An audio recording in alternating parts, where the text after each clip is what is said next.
Hey guys, DIY Maniac here, John P. In today's video, we're going to be working on the 2013 Civic again, the 9th generation.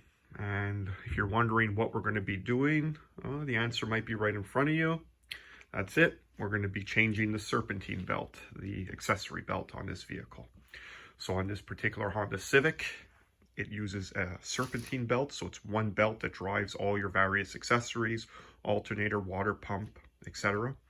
On this particular vehicle, power steering is electric, so it's not belt driven. So I'm going to go about in this video how we get the old belt off and how to put the new one on. It's not overly complicated. And for the belt, you could go to Honda and you could pay, I think, Honda wanted $60, $70 Canadian. I went off Rock Auto and I got it delivered for 35 Canadian.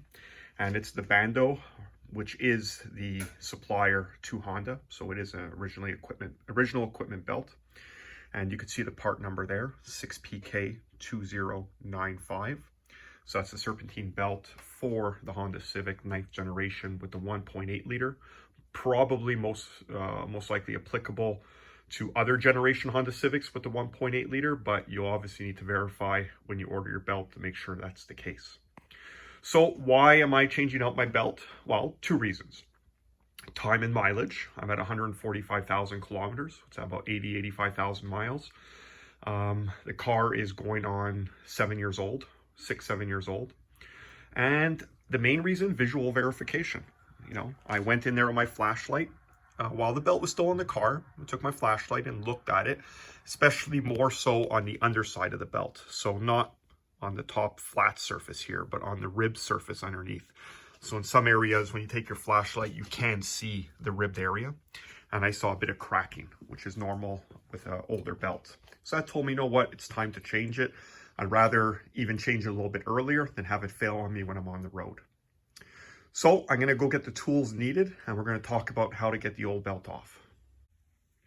So let's talk the tools that are going to be needed. So like most Serpentine belt jobs, there's a limited space, meaning where you got to put a wrench is on the tensioner. Now on the Honda Civic, on this particular engine, is a hydraulic tensioner. So it uses hydraulic oil to put tension on the belt, unlike your older spring style tensioners. So what we need to do is release the tension off the belt in order to get the belt off. To do that, we put a wrench on the tensioner. So you can see right here, there's a nut, a stud coming out. It's a hex stud that will receive a 19 millimeter or 3/4 inch. They're very similar. You could use either or. You'll put your wrench on that stud, hex stud. You'll turn counterclockwise, so towards the windshield, and that's going to roll the tensioner up and allow you to get slack in the belt to slide the belt off. It's a hydraulic tensioner, so oil resistance. So don't go crazy and in one fast motion try to get it back. Go slowly, gently bring it back, and you'll get the tensioner to loosen it. Now, the reason most times people will say you need the special Serpentine belt tool is you have very limited space here between this hex stud and the metal of the car right here. Plus you got some brake lines under there. So you can't get a socket and a ratchet or a breaker bar and a socket on there. You really got to use wrenches. Well, the problem is you need to get some good leverage. So if you have your standard, 8-inch, 10-inch length box end or open end wrench, you're not going to have enough leverage in there with your hand, unless you're Superman maybe, because you want to make your life easier. So the Serpentine belt tool is a long handed rod, and on the end it's very thin, so it gets in there. You could put a socket on it, but you don't need to go out and buy that specialty tool, spend $30, $40, $50 Canadian for a one-time use. You could use a box wrench, and you could double up your wrenches. If you want to know how that's done, just look on YouTube. There's many videos showing how to do it. Basically putting the box end there, then taking a wrench a little bit bigger and going into the open end of this wrench and using it as a lever to give you more leverage. Well, I'll show you another little trick. If you have a wrench that you no longer need, I have a lot of extra wrenches, some older ones. Here's what I did. Take box end. I cut the open end off it, right? Now you're going to say, well, John, why'd you do that? So I could slide a pipe over it, a cheater bar as we call it. When you have the open end part still attached to the wrench, it's too wide for my pipe to slide on. So by cutting it off, my pipe slides right over, put my box end on that hex stud, and with my cheater bar allows me to get that leverage I need. So let me hook that up and I'll show you guys what I mean. So if we look here, you can see my wrench. You see where the portion I cut. So you can see it right there. That's where I cut it off, and you can see the wrench going down and the box end of the wrench over the tensioner. And now what I can do is take my cheater pipe or cheater rod, which is this right here. It's a pretty big one. You don't need to use one this big. And just have to push the air conditioning line a little bit out of the way, slide my pipe over the wrench as such, right? And now look at the lever I have. I know it's overkill. It's much longer than I need, but it's my cheater pipe that I use for most automotive work, so I'm not going to cut it shorter because it'll work just fine in this application. And that now, if you look down there, the wrench is on the adjuster. Look at the amount of leverage I have. Basically using almost one finger, I'm pulling back on the belt tensioner. So you're going to go slowly. Like I said, it's a hydraulic tensioner. And you can go all the way till it stops. It'll stop you. You can't over loosen it. And now the belt on the alternator pulley is loose, and we're going to be able to slide it off. So once you slide the belt off the alternator pulley, you could release tension on the tensioner. Remember, you got to keep tension with your hand.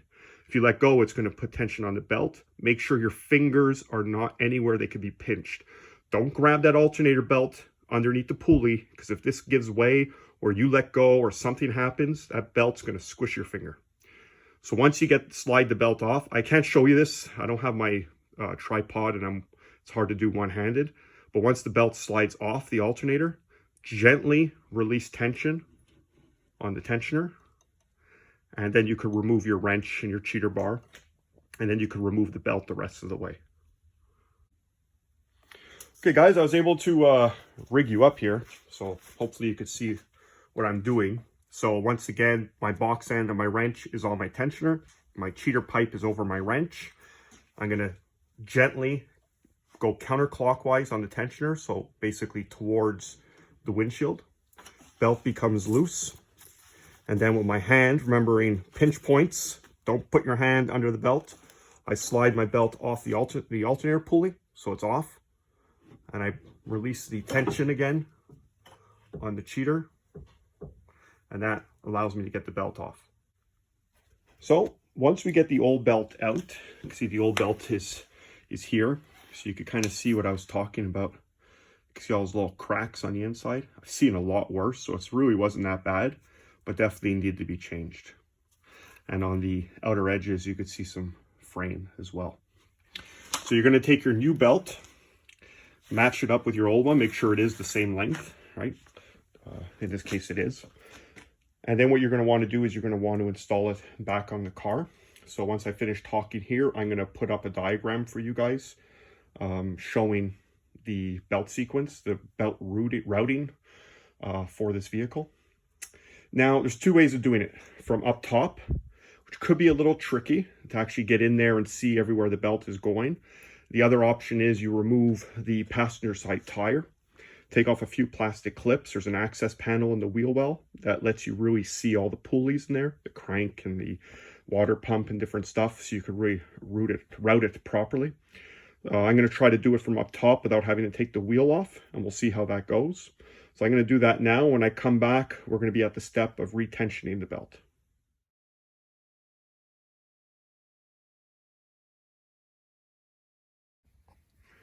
Okay, guys, unfortunately, I wasn't able to film putting the actual belt on. It required 4 hands, so I had my son help me. But it's pretty much, when you see that diagram that I just put up, you're going to follow that. So you're going to bring the belt through. Now, I did attempt doing the job from up top underneath the hood. I found it a little too hard. It probably is doable, but I did take the passenger tire off. There's 2 little clips to remove an access panel, and that allows you by hand to grab it and put it around the crankshaft. Like I said, maybe you could do it without it, but it's just a lot easier taking that wheel off, I found anyways. So you're going to put your new belt on. Now, when you're going to be, I ended it at the alternator. So the alternator was the last pulley I put the belt around. I found that was the easiest way. I had no issues at all. So I put release tension off the tensioner, the same way you saw me do it when I took the belt off. And the belt slid right on. So there was no problem there. An extra set of hands definitely does help. So even putting the belt onto the alternator pulley, having my son with me, definitely helped as well. So if you're able to, have an extra set of hands with you. So anyway, guys, that's pretty much it. That's the changing of a Serpentine belt on a 9th generation Honda Civic with the 1.8 liter. Thanks a lot for watching, guys. Till next time.